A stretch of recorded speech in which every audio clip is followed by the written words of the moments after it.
శ్రావణ మాసం వరలక్ష్మి వ్రతం రోజు వినవలసిన లేదా చదవవలసిన స్తోత్ర పారాయణం.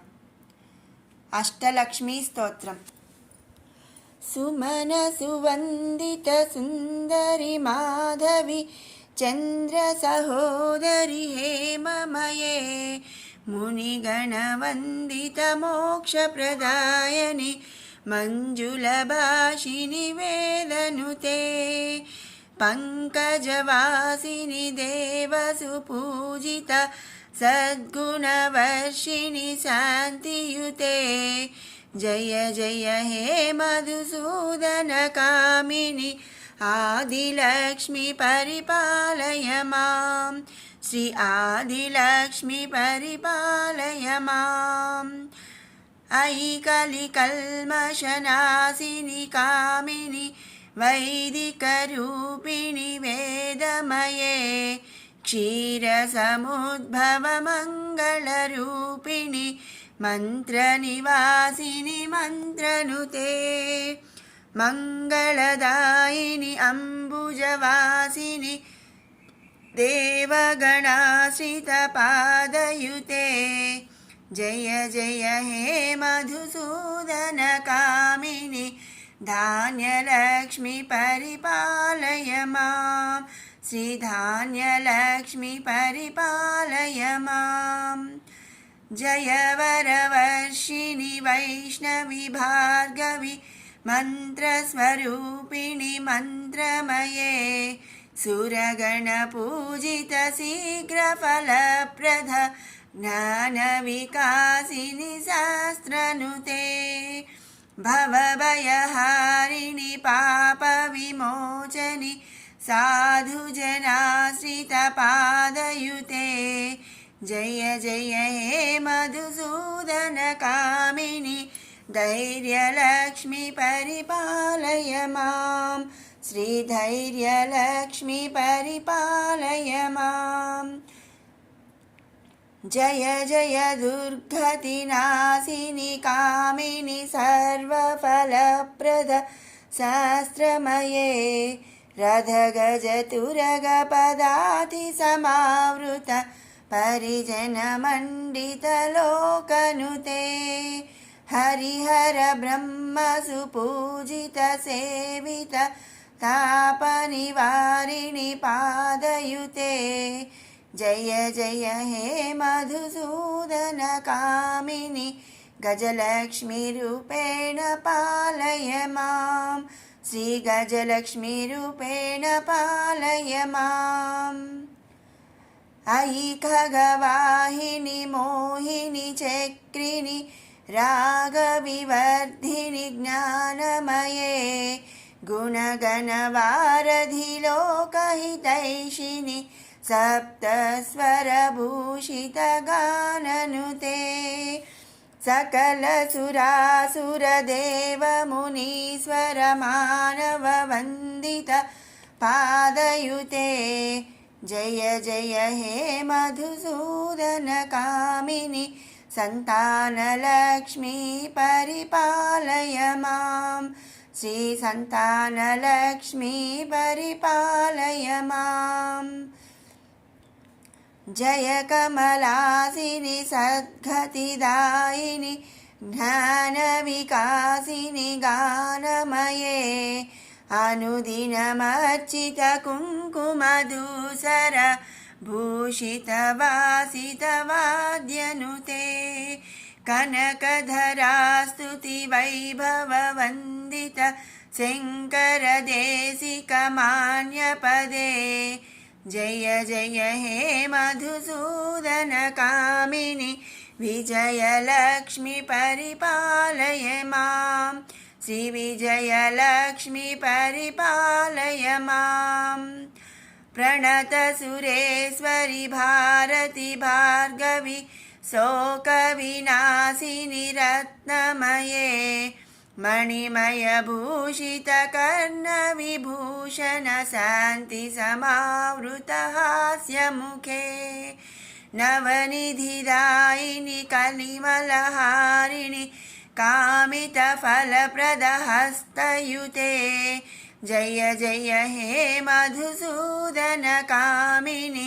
विद्यालक्ष्मी सदा पालय मां श्रीविद्यालक्ष्मी सदा पालय मां धिमि धिमि धिं धिमि धिं धिमि धिं धिमि दुन्दुभिनादसुपूर्णमये घुम घुम घुं घुम घुं घुम घुं घुम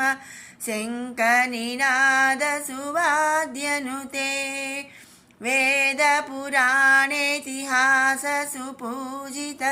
वैदिकमार्गप्रदर्शयुते जय जय हे मधुसूदन कामिनि धनलक्ष्मीरूपेण पालय मां श्रीधनलक्ष्मीरूपेण पालय माम् अष्टलक्ष्मी नमस्तुभ्यं वरदे कामरूपिणी विष्णुवक्षस्थलारूढे भक्तमोक्षप्रदायिनी शङ्खचक्रगदाहस्ते विश्वरूपिणि ते जयः जगन्मात्रे च मोहिन्यै मङ्गलं शुभमङ्गलम् महालक्ष्म्याष्टकम् नमस्तेऽस्तु महामाये श्रीपीठे सुरपूजिते शङ्खचक्रगदाहस्ते महालक्ष्मी नमोऽस्तु ते नमस्ते गरुडारूढे डोलासुरभयङ्करी सर्वपापहरे देवी महालक्ष्मी नमोऽस्तु ते सर्वज्ञे सर्ववरदे सर्वदुष्टभयङ्करी सर्वदुःखहरे देवी महालक्ष्मी नमोऽस्तु ते सिद्धिबुद्धिप्रदे देवी भुक्तिमुक्तिप्रदायिनी मन्त्रमूर्ते सदा देवी महालक्ष्मी नमोऽस्तु ते आद्यन्तरहिते देवी आदिशक्तिमहेश्वरी योगज्ञे योगसम्भूते महालक्ष्मी नमोऽस्तु ते स्थूलसूक्ष्ममहारौद्रे महाशक्ति महोदरे महापापहरे देवी महालक्ष्मी नमोऽस्तु ते पद्मासनस्थिते देवी परब्रह्मस्वरूपिणी परमेशी जगन्माता महालक्ष्मी नमोऽस्तु ते श्वेताम्बरधरे देवी नानालङ्कारभूषिते जगत्स्थिते जगन्माता महालक्ष्मी नमोऽस्तु ते महालक्ष्म्याष्टकं स्तोत्रं यः पठेत् भक्तिमान् नरः सर्वसिद्धिमवाप्नोति राज्यं प्राप्नोति सर्वदा एककाले पठेत् नित्यं महापापविनाशनं द्विकालं यः पठेत् नित्यं धनधान्यसमन्वितः त्रिकालं यः पठेत् नित्यं महाशत्रुविनाशनं महालक्ष्मीर्भवेत् नित्यं प्रसन्ना वरदा शुभा श्री कनकदारा स्तोत्रम् वन्दे वन्दारुमन्दारमिन्दिरानन्दकन्दलम् अमन्दानन्दसन्दोहबन्धुरं सिन्दुराननम् अंगं हरे पुलकभूषणमाश्रयन्ती भृङ्गाङ्गनेव मुकुलाभरणं तमालम् अङ्गीकृता किल विभूतिरपाङ्गलीला माङ्गल्यदास्तु मम मङ्गलदेवतायाः मुक्ता मुहुर्विदधति वदने मुरारेः प्रेमत्रप्पा प्रणिहितानि गतागतानि मालादृशोर्मधुकरीव महोत्पलेया सा मे श्रियं दिशतु सागरसम्भवायाः आमीलिताक्षमधिगम्य मुदा मुकुन्दम् आनन्दकन्दमनिमेषमनङ्गतन्त्रम् आकेकरस्थितकनीनिकापक्ष्मनेत्रम् भूत्यै भवेन्मम भुजङ्गशयाङ्गनायाः बाह्वन्तरे मधुचितश्रितकौस्तुभेया हारावळीव हरिनीलमयी विभाति कामप्रदा भगवतोऽपि कटाक्षमाला कल्याणमावहतु मे कमलालयायाः कालाम्बुदाळि ललितोरसि कैटभारेः धाराधरे स्फुरति या तटितङ्गने वा मातुः समस्तजगतां महनीयमूर्तिः भद्राणि मे दिशतु भार्गवनन्दनायाः प्राप्तं पदं प्रथमतः खलु यत्प्रभावात् माङ्गल्यभाजि मधुमातिनि मन्मथेन मय्यापतेत्तदिह मन्तरमीक्षणार्थं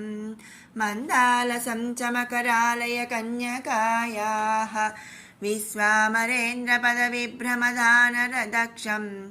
आनन्दहेतुरधिकं मुरविद्विषोऽपि ईशन्निषीदतु मयि क्षणमीक्षणार्थम् इन्दीवरोदरसहोदरमिन्दिरायाः इष्टाविशिष्टमतयोऽपि ययादयार्द्रा दृष्ट्या त्रिविष्टपपदं सुलभं लभन्ते दृष्टिप्रहृष्टकमलोदरदीप्तिरिष्टां पुष्टिं कृषीष्ट मम पुष्करविष्टरायाः दद्याद्धयानुपवनो द्रविणाम्बुधारामस्मिन्न किञ्चन विहङ्गसि सौविषन्ने दुष्कर्मघर्ममपनीय चिराय दूरं नारायणप्रणयिनी नयनाम्बुवाः गीर्देवतेति गरुडध्वजसुन्दरीति शाकम्भरीति शशिशेखरवल्लभेति सृष्टिस्थितिप्रलयकेलिषु संस्थितायै तस्यै नमस्त्रिभुवनैकगुरोस्तरुण्यै श्रुत्यै नमोऽस्तु शुभकर्मफलप्रसूत्यै रत्यै नमोऽस्तु रमणीयगुणार्णवायै शक्त्यै नमोऽस्तु शतपत्रनिकेतनायै पुष्ट्यै नमोऽस्तु पुरुषोत्तमवल्लभायै नमोऽस्तु नाळीकनिभाननायै नमोऽस्तु दुग्धोदधि जन्मभूम्यै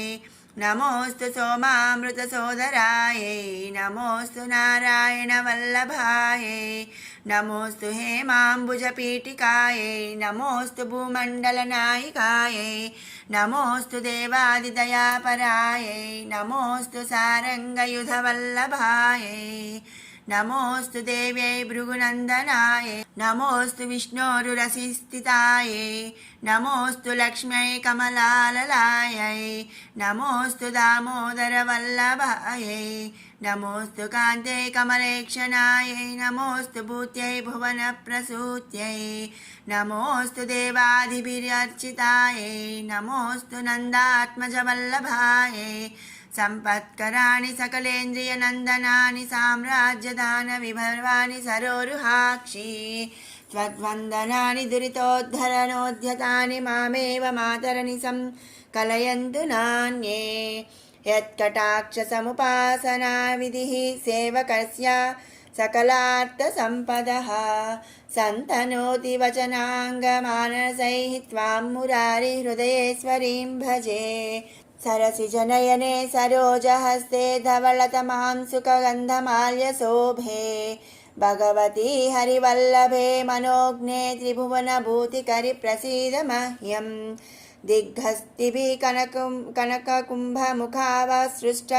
स्वर्वाहिनी विमलचारुजल्लप्लुताङ्गीं प्रातर्नमामि जगतां जननीमशेषलोकाधिनाथगृहिणीममृताब्धिपुत्रीं कमले कमलाक्षवल्लभे त्वं करुणापूरतरङ्गितैरपाङ्गैः अवलोकय माम किञ्चनानां प्रथमं पात्रमकृत्रिमं दयायाः स्तुवन्ति ये स्तुतिभिरमुभिरन्वहं त्रयीमयीं त्रिभुवनमातरं रमां गुणाधिका गुरुतरभाग्यवाहिनी भवन्ति ते भुवि बुधभाविताशयाः सुवर्णधारास्तोत्रं यच्चं कराचार्यनिर्मितं त्रिसन्ध्यं यः पठेन्नित्यं स कुबेरसमो भवेत् इति श्रीमत्परमहंसपरिव्राजकाचार्यस्य श्रीगोविन्दभगवत्पूज्यपादशिष्यस्य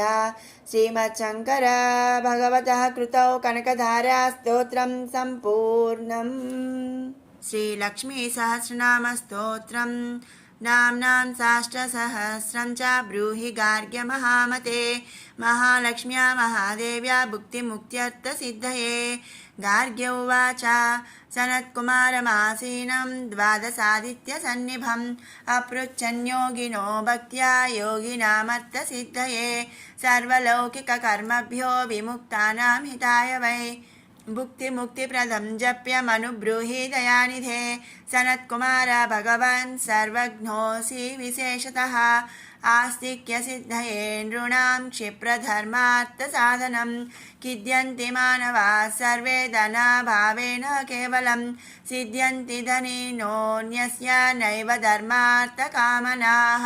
दारिद्र्यध्वंसिनी नाम केन विद्या प्रकीर्तिता केन वा ब्रह्मविद्यापि केन मृत्युविनाशिनी सर्वसंसारभूतैका विद्यानां केन कीर्तिता प्रत्यक्षसिद्धिदा ब्रह्मन् तामाचक्ष्वदयानिधे सनत्कुमार उवाच साधु पृष्ठं महाभागाः सर्वलोकहितैषिणः महतामेष धर्मश्च नान्येषामिति मे मतिः ब्रह्म विष्णु महादेव महेन्द्रादिमहात्मभिः सम्प्रोक्तं कथयाम्यद्य लक्ष्मीनाम सहस्रकं यस्योच्चारणमात्रेण दारिद्र्यान्मुच्यते नरः किं पुनस्तज्जपाज्जापि सर्वेष्टार्थानवाप्नुयात् अस्य श्रीलक्ष्मी दिव्यसहस्रनामस्तोत्रमहामन्त्रस्य आनन्दकर्धमचिक्लीतेन्दिरासुतादयो महात्मनो महर्षयः अनुष्टुप्छन्दः विष्णुमायाशक्तिः महालक्ष्मीः परा देवता श्रीमहालक्ष्मी प्रसादद्वारा सर्वेष्टार्थसिद्धये जपे विनियोगः ध्यानं पद्मनाभप्रियां देवीं पद्माक्षीं पद्मवासिनीं पद्मवक्त्रां पद्महस्तां वन्दे पद्मामहर्निशम् पूर्णेन्दुवदनां दिव्यरत्नाभरणभूषितां वरदाभयहस्ताढ्यां ध्यायेत् चन्द्रसहोदरीम् इच्छारूपां भगवतश्च सच्चिदानन्दरूपिणीं सर्वज्ञां सर्वजननीं विष्णुवक्षस्थलालयां दयालुमनिसं ध्यायेत् सुखसिद्धिस्वरूपिणीं स्तोत्रम् नित्यागतानन्तनित्यानन्दिनी जनरञ्जनी नित्यप्रकाशिनी चैव स्वप्रकाशरूपिणी महालक्ष्मीर्महाकाली महाकन्या सरस्वती भोगवैभवसन्धात्री भक्तानुग्रहकारिणी ईशावास्या महामाया महादेवी महेश्वरी रुल्लेखा परमाशक्तिर्मातृका बीजरूपिणी नित्यानन्दा नित्यबोधानादिनी जनमोदिनी सत्यव्रतयायनी चैव स्वप्रकाशात्मरूपिणी त्रिपुरा भैरवी विद्या हंसा वागीश्वरी शिवा वाग्देवी च महारात्रिः कालरात्रिस्त्रिलोचना भद्रकाली कराली च महाकाली तिलोत्तमा काली करालवक्त्रान्ता कामाक्षी कामदा शुभा चण्डिका चण्डरूपे सा चामुण्डा चक्रधारिणी त्रैलोक्यजयिनी देवी त्रैलोक्यविजयोत्तमा सिद्धलक्ष्मीः क्रियालक्ष्मीर्मोक्षलक्ष्मीः प्रसादिनी उमा भगवती दुर्गा चान्द्री दाक्षायणी शिवा प्रत्यङ्गिराधरा वेला लोकमाता हरिप्रिया पार्वती परमादेवी ब्रह्मविद्याप्रदायिनी अरूपा बहुरूपा च विरूपा विश्वरूपिणी पञ्चभूतात्मिका वाणी पञ्चभूतात्मिका परा काली मा पञ्चिका वाग्मी हविः प्रत्यधिदेवता देवमाता सुरेशाना देवगर्भाम्बिका धृतिः संख्या जातिः क्रियाशक्तिः प्रकृतिर्मोहिनी मही यज्ञविद्या महाविद्या गुह्यविद्या विभावरी ज्योतिष्मती महामाता सर्वमन्त्रफलप्रदा दारिद्र्यध्वंसिनी देवी हृदयग्रन्थिविभेदिनी सहस्रादित्य संकासा चन्द्रिका चन्द्ररूपिणी गायत्री सोमसम्भूति सावित्री प्रणवात्मिका शाङ्करी वैष्णवी ब्राह्मी सर्वदेव नमस्कृता सेव्य दुर्गा कुबेराक्षी करवीरनिवासिनी जया च विजया चैव जयन्ती चापराजिता कुब्जिका कालिका शास्त्री वीणा पुस्तकधारिणी सर्वज्ञशक्तिश्री शक्तिर्ब्रह्म विष्णु शिवात्मिका इडा पिङ्गलिका मध्या मृणाली तन्तुरूपिणी यज्ञेशानी प्रधा दीक्षा दक्षिणा सर्वमोहिनी अष्टाङ्गयोगिनी देवी निर्बीजध्यानगोचरा सर्वतीर्थस्थिता शुद्धा सर्वपर्वतवासिनी वेदशास्त्रप्रभा देवी षडङ्गाधिपदक्रमा शिवा धात्री शुभानन्दा यज्ञकर्मस्वरूपिणी व्रतिनी मेनका देवी ब्रह्मणि ब्रह्मचारिणी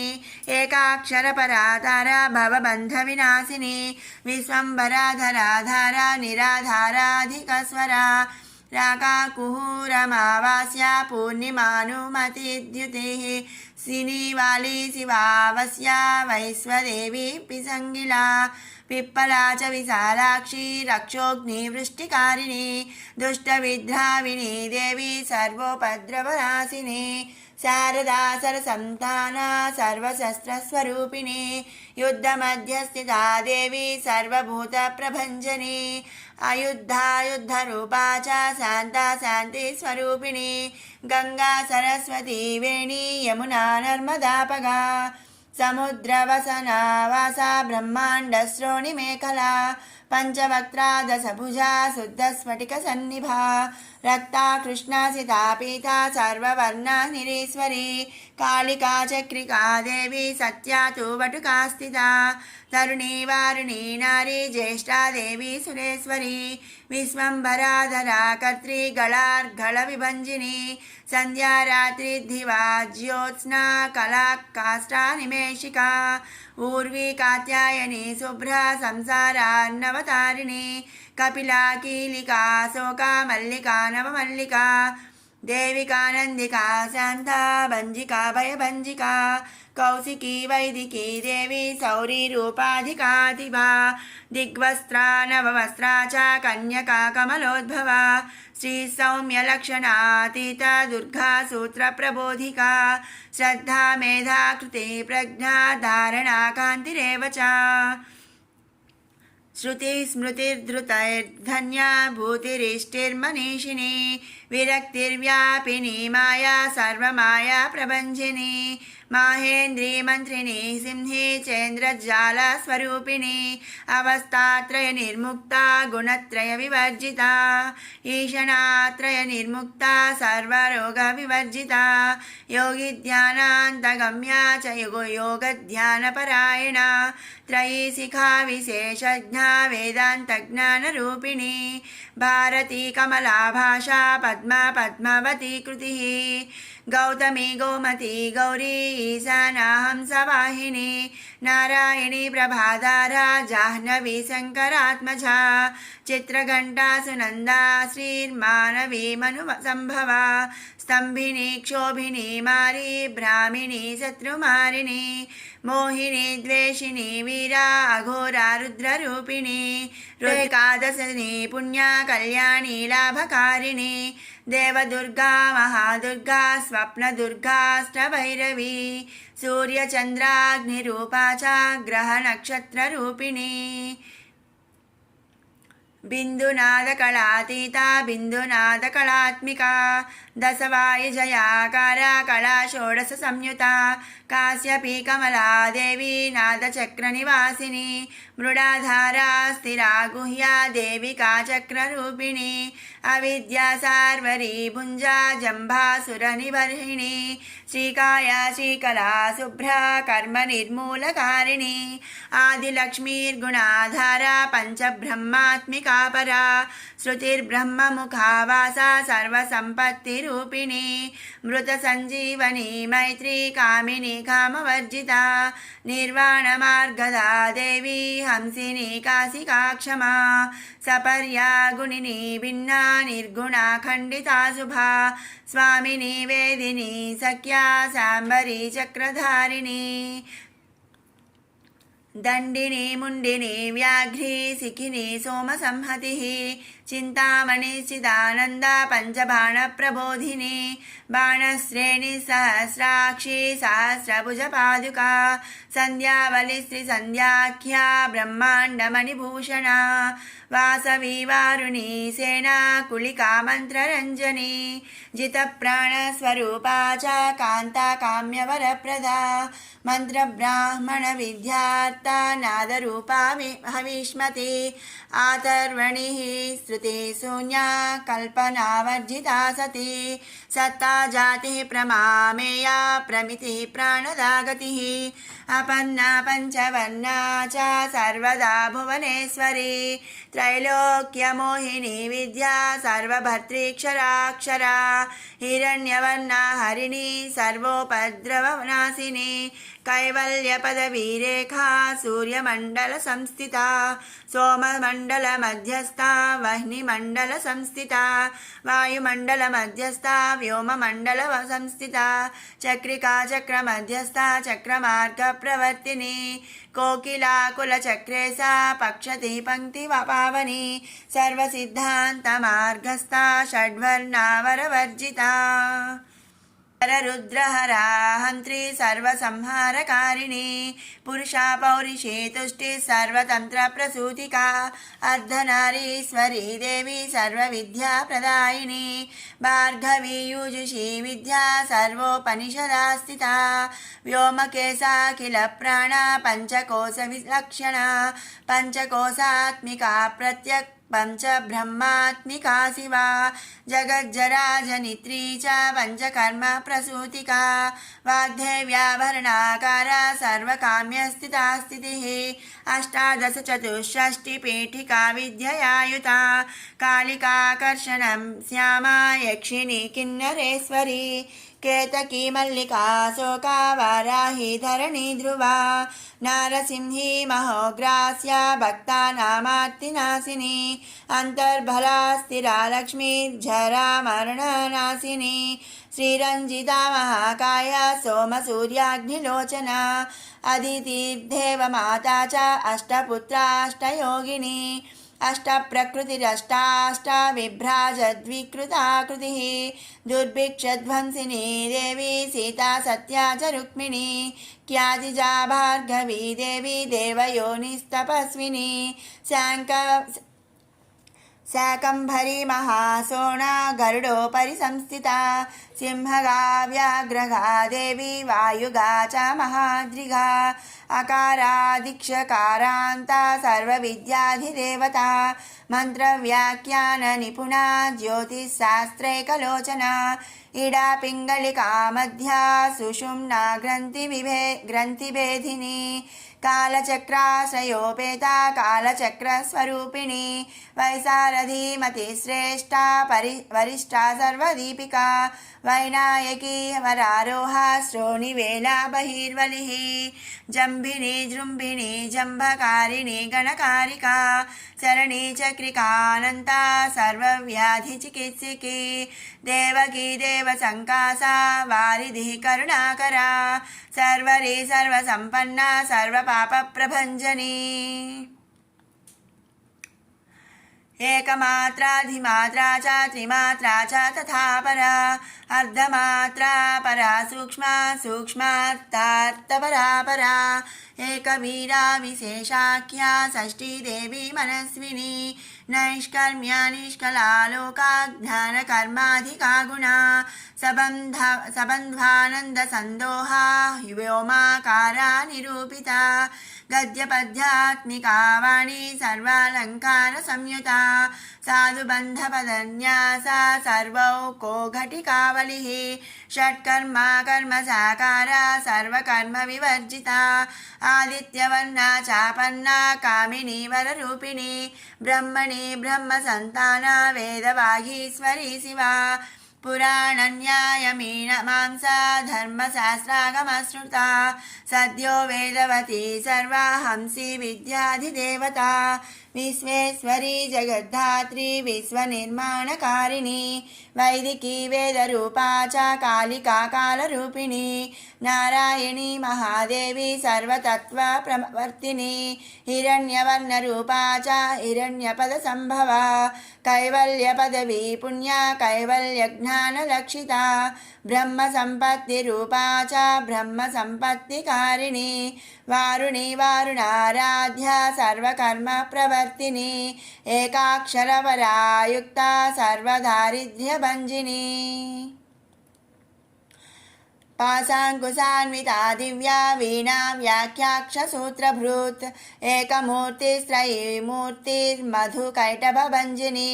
साङ्ख्या साङ्ख्यवती ज्वाला ज्वलन्ती कामरूपिणी जाग्रती सर्वसम्पत्ति सुषुप्ता स्वेष्टदायिनी कपालिनी महादंष्ट्रा भूरुकुटी कुटिलालना सर्वावासा सुवासा च बृहत्यष्टिश्च सक्वरी छन्दो गणप्रतिष्ठा च कल्माषी करुणात्मिका चक्षुष्मती महाघोषा खड्गचर्मधरासनिः शिल्पवैचित्र्य विद्योता सर्वतो भद्रवासिनी अचिन्त्यलक्षणाकारा सूत्रभाष्यनिबन्धना सर्ववेदार्थसम्पत्तिः सर्वशास्त्रार्थमातृका अकारादिक्षकारान्ता सर्ववर्णकृतस्थला सर्वलक्ष्मी सदानन्दा सरविद्या सदाशिवा सर्वज्ञा सर्वशक्तिश्च केचरी रूपगोचरिता अनिमादिगुणोपेता पराकाष्ठा परागतिः हंसयुक्तविमानस्था हंसारूढा शशिप्रभा भवानी वासना शक्तिराकृतिस्ताखिलाखिला तन्त्रहेतुर्विचित्राङ्गी व्योमगङ्गा विनोदिनी वर्षा च वार्षिका चैवारुग्यजुस्सामरूपिणी महानदी नदी पुण्या गण्यपुण्यगुणक्रिया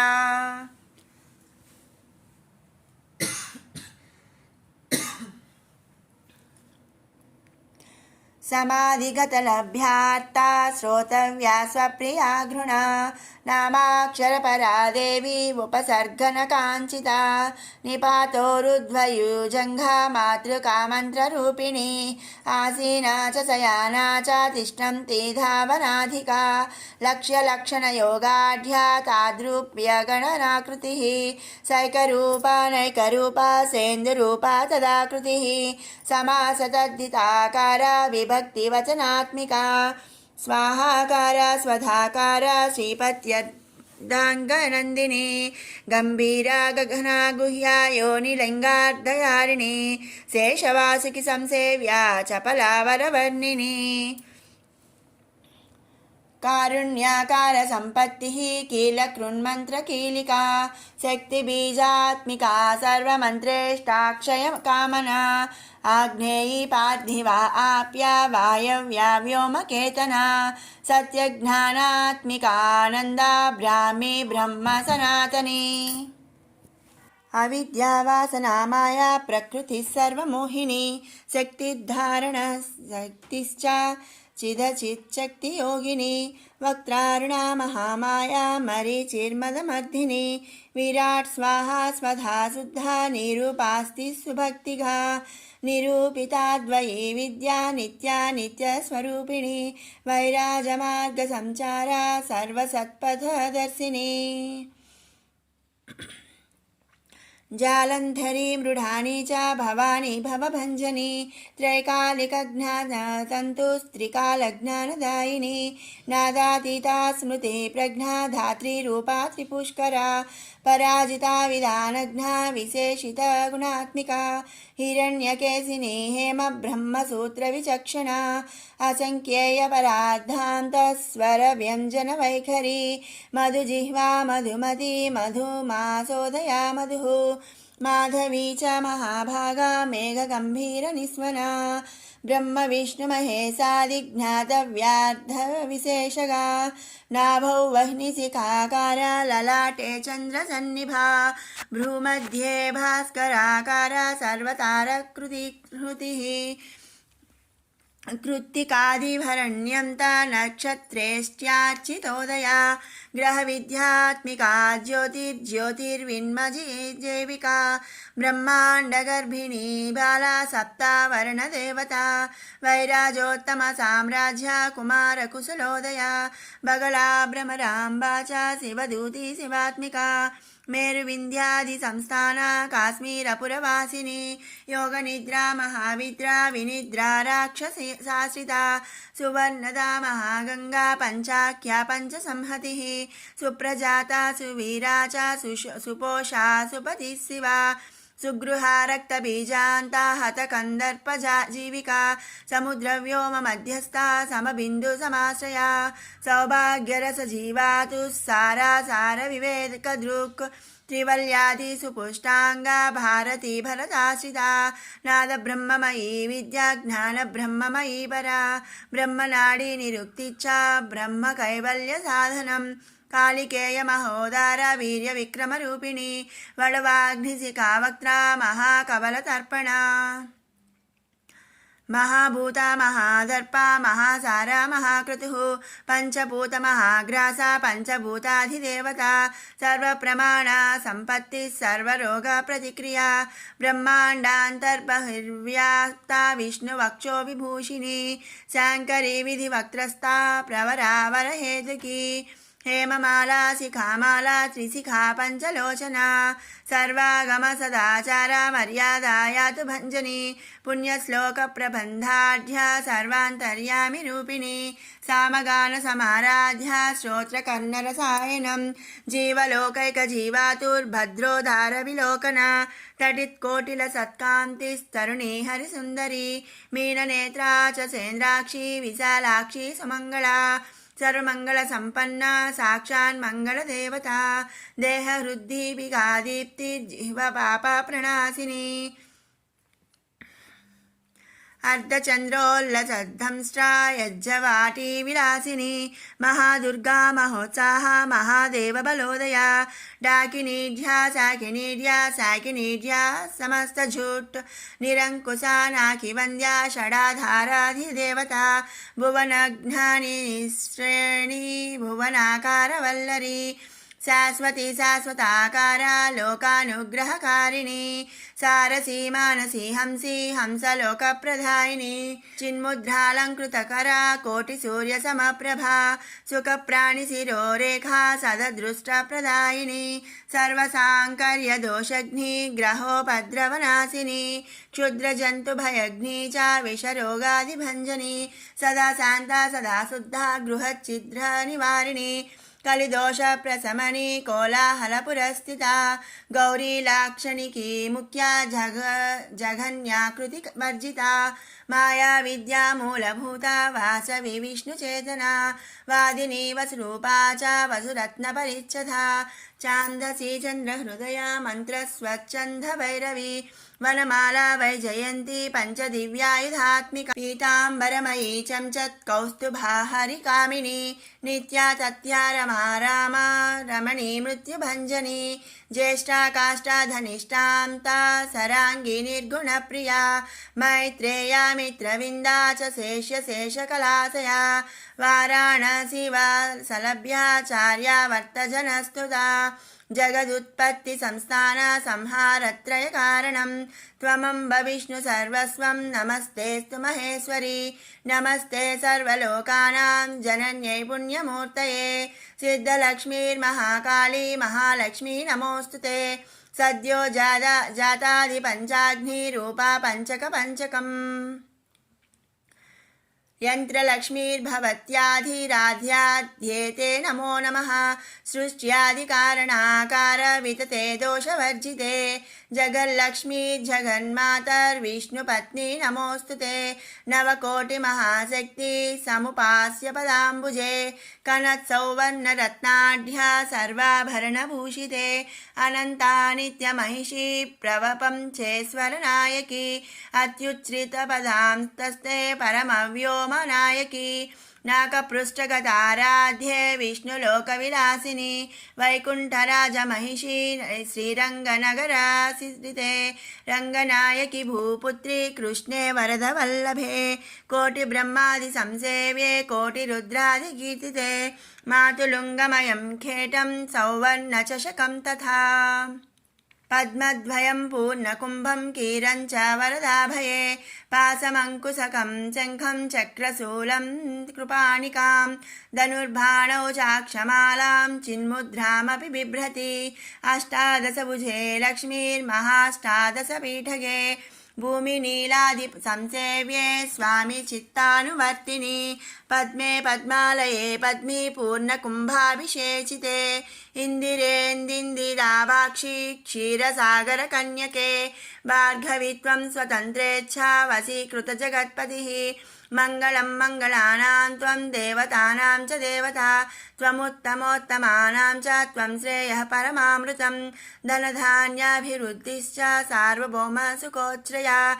आन्दोलिकादिसौभाग्यं मत्ते भाति महोदयः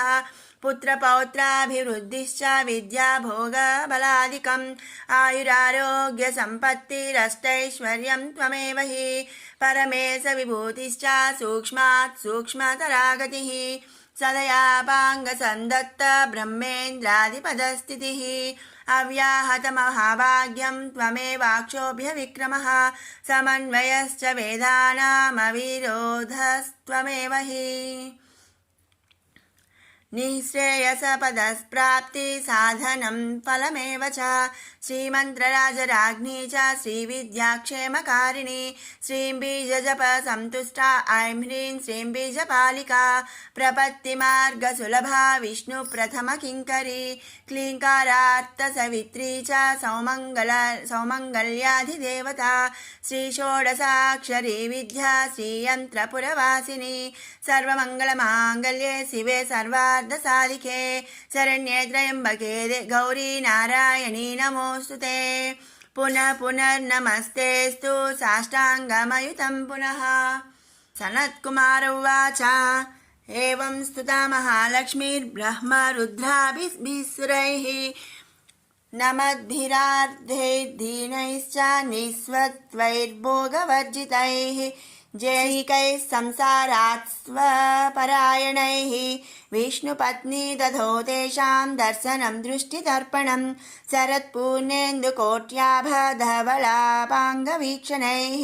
सर्वान् सत्त्वसमाविष्टान् चक्रे हृष्टावरं दधौ महालक्ष्मीर्वाच नाम्नां साष्टसहस्रं मे प्रमादाद्वापि यस्य कृत् कीर्तयेत् तत्कुले सत्यं वसाम्या चन्द्रतारकं किं पुनर्नियमाज्झप्तुर्मधेकशरणस्य च मातृवत्सानुकम्पाहं पोषकी श्यामवहर्निशं मन्नामस्तवतां लोके दुर्लभं नास्ति चिन्तितं मत्प्रसादेन सर्वेऽपि स्वस्वेष्टार्थमवाप्स्यथ लुप्तवैष्णवधर्मस्य मद्व्रतेष्वकीर्णनः भक्तिप्रपत्तिहीनस्य वन्ध्यो नाम्नां स्तवोऽपि मे तस्मादवश्यं तैर्दोषैर्विहीनः पापवर्जितः जपेत् साष्टसहस्रं मे नाम्नां प्रत्यहमादरात् साक्षादलक्ष्मीपुत्रोऽपि दुर्भाग्योपयलसोऽपि वा अप्रयत्नोऽपि मूढोऽपि विकलः पतितोऽपि च अवश्यं प्राप्नुयात् भाग्यं मत्प्रसादेन केवलं स्पृहेयमचिराद्देवा वरदानाय जापिनः ददामि सर्वमिष्टार्थं लक्ष्मीति स्मरतां ध्रुवम् सनत्कुमार उवाच इत्युक्त्वान्तर्धते लक्ष्मीर्वैष्णवी भगवत्कला इष्टापूर्तं च सुकृतं भागधेयं च चिन्तितं स्वं स्वं स्थानं च भोगं च विजयं लेभिरेसुराः तदेतत्प्रवद्यामयध्य लक्ष्मीनामसहस्रकं योगिनः पठत क्षिप्रं चिन्तितार्थानवाप्स्यथा गार्ग्य उवाच सनत्कुमारो योगीन्द्र इत्युक्त्वा सदयानिधिः अनुगृह्य ययो क्षिप्रं तां द्वादशयोगिनः तस्मादेतद्रहस्यं च गोप्यं जप्यं प्रयत्नतः अष्टम्यां च चतुर्दश्यां नवम्यां भृगुवासरे पौर्णमास्याममायां च पर्वकाले विशेषतः जपेद्वा नित्यकार्येषु सर्वान् कामान् अवाप्नुयात् इति श्रीस्कन्दपुराणे सनत्कुमारसंहितायां लक्ष्मीसहस्रनामस्तोत्रं सम्पूर्णम्।